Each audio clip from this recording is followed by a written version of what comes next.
one day,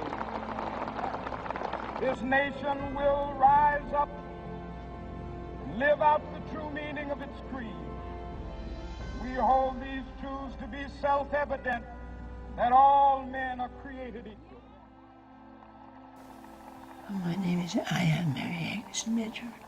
I've been known as Mary Agnes most of my life, but I've now been a practicing Roman Catholic for 40 years, so I decided to pick up my given name, which is Aya. I guess my first real experience had to be when Pearl Harbor was bombed. After that, in the internment process, and what that meant when it was written, and FDR signed Executive Order February 19th, 1942. The FBI came shortly after that and ransacked the house. And I remember I was a very neat and tidy child, and I remember saying to the guy who was dumping the stuff out of my dresser drawers onto the floor, I said, "You're going to put it back, aren't you?" And my dad just didn't say anything. He just walked over, put his hand on my shoulder, and said in Japanese, "Shut up." So that was the first time that I realized that things were going to change. And shortly after that, my dad was picked up by the FBI. And it was 3 weeks before we found out where he was held. What he said to me as he was 16 years old, and what he said to me was, I had to take care of my mother and my sister and my brother. And take good care of them. So at the age of 16, I realized that I had no power to do anything. Following the attack on Pearl Harbor, there was considerable pressure and worry about the possible invasion of the West Coast by the Japanese Empire.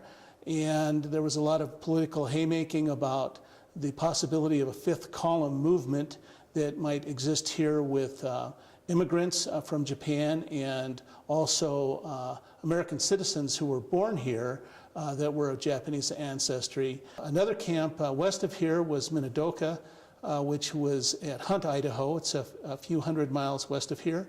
And similarly was organized like the Heart Mountain Camp, where people lived in barracks and ate in mess halls and were treated essentially as prisoners during the war. Minidoka, southeastern Idaho, near Twin Falls. And if you can imagine what it was like, if you're from Seattle, I can remember. And Yellowstone closes in the wintertime because it's so cold. And we didn't have the money to buy anything heavy. So I remember getting a GI coat that was from World War I. And it was huge. I wrote in my paper that I had to take big hems. Very dehumanizing to wear something like that as a young girl.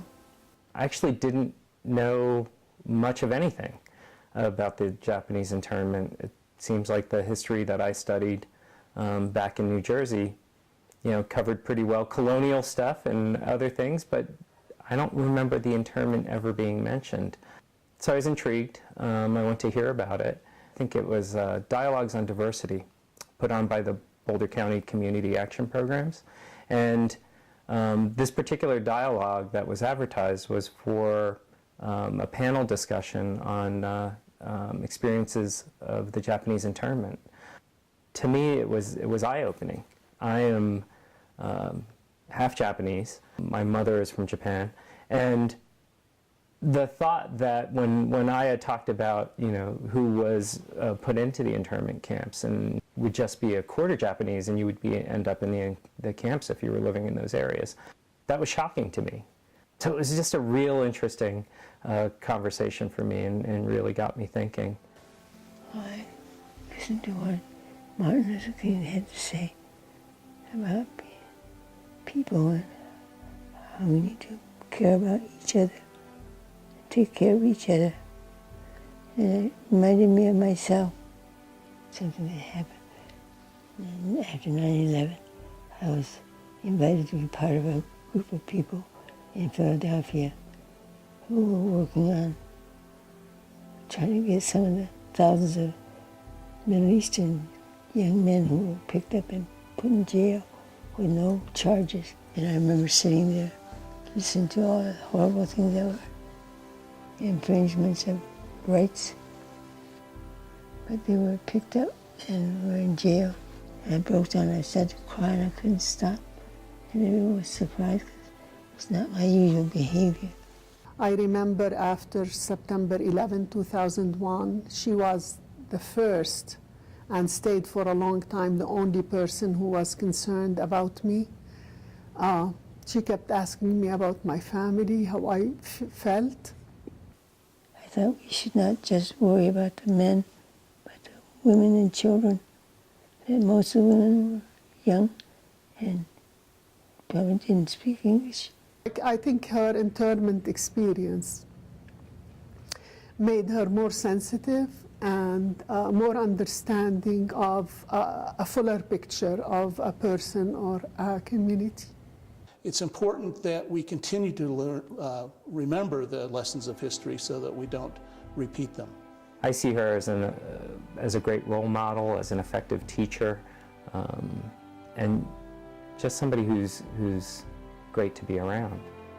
I'm happy to know that the things that Aya has done have been so well passed on to my children, and I'm proud that each and every one of them will never ever not raise their voices to protect another human being that is in trouble or in need. Myself, as a white person, how do I become an ally for people and with people of color?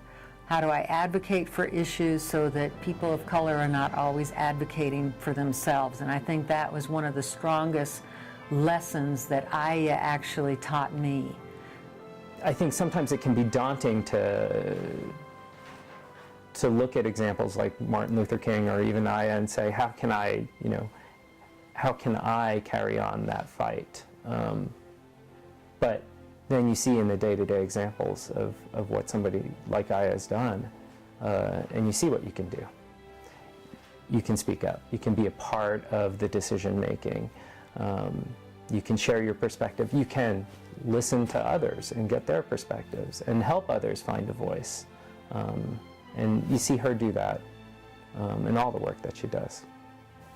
Those of us who care and need and have and voice their concern need to keep talking about it.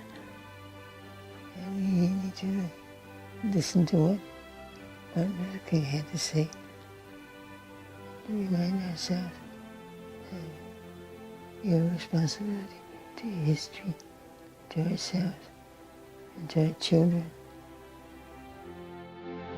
Free at last, thank God Almighty.